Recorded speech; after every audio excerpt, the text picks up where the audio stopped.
Hey everyone, welcome to a video where I'll show you how to properly connect N8N and set up its credentials.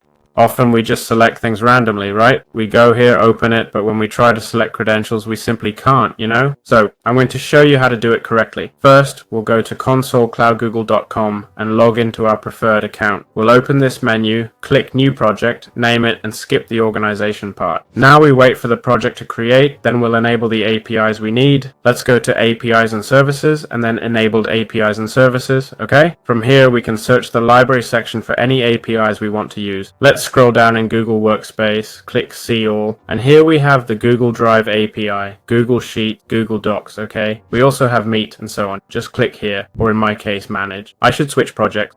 If I switch to Test, I'll see Enable.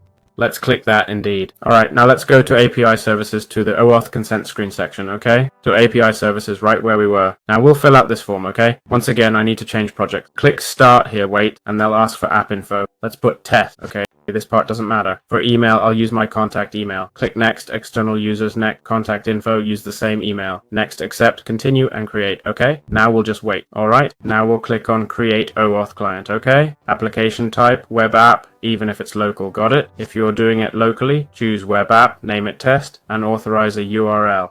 Which URL are we authorizing? Click here. Hit these three buttons. Open. Go to Credentials, create new credential, and use this link for authentication. Now it's showing the client ID. We'll copy and paste it here, okay? Then we'll click Accept. Where do we find the missing client secret?